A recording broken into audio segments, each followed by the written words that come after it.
can we actually make a smart human detector? Yes. No. All right, let's talk about this.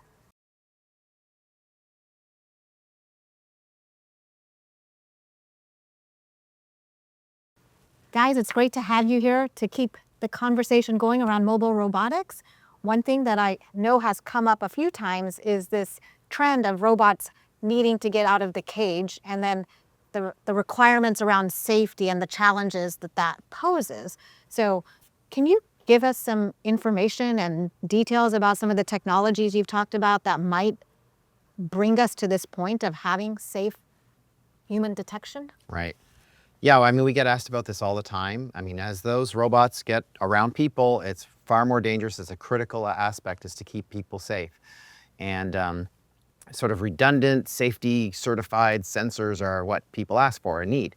Now, safety in itself, a long path to get to safety certification, but I am encouraged with what I see here from Ozone, which is the Raivin product, and we do sensor fusion of both vision and radar in one cost-effective package. And maybe, Sebastian, you can tell us a little bit more about it. Absolutely. So the Raivin here, it's based on a NXP i.MX 8M Plus, and it's paired with a radar module that's based on the S32R and TEF 8200, also from NXP. Okay.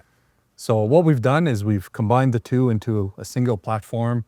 So it's all passively cooling. It runs in under 8 watts. And with that, we run the camera, the radar, and we can fuse the two together. So it's a model that's looking at both the camera and the radar data cube, which is Right. a bit unique.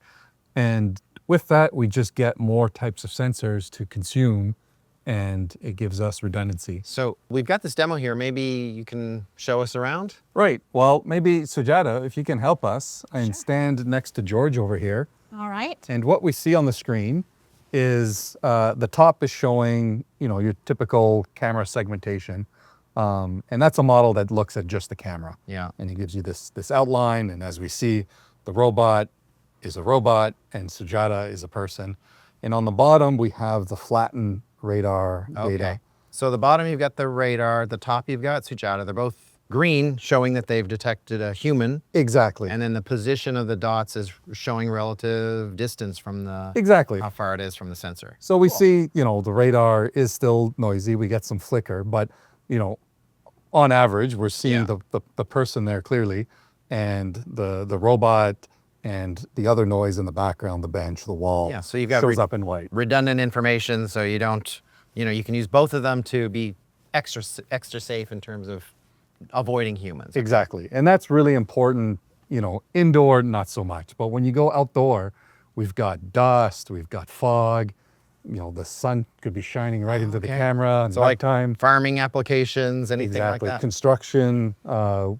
We did a evaluation with an excavator, and it kicks up dust all over the place. And this is just this is an i.MX 8M Plus with a network Ethernet interface, so you get that's all that's coming out. The whole interface, the control is all self-contained. Exactly. So here we're showing this web interface, but this is really for demo. A real application just spits out the metadata of where it's seeing the targets, the people. And this is not a safety certified sensor at this point, No. right? And it would be what? Would it be up to the customer to then go through those? Exactly. So what we've built is a development platform that a customer can use to collect more data in their specific environment. Right. They can train the model after collecting that data, deploy it back on here.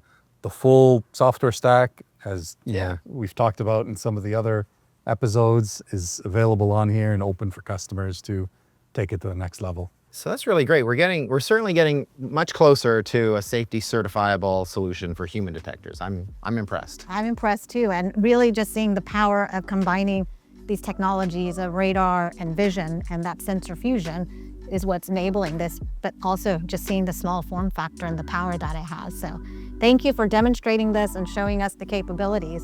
And thank you for joining us on this episode of Conversations at the Edge. Check out the links below for more episodes.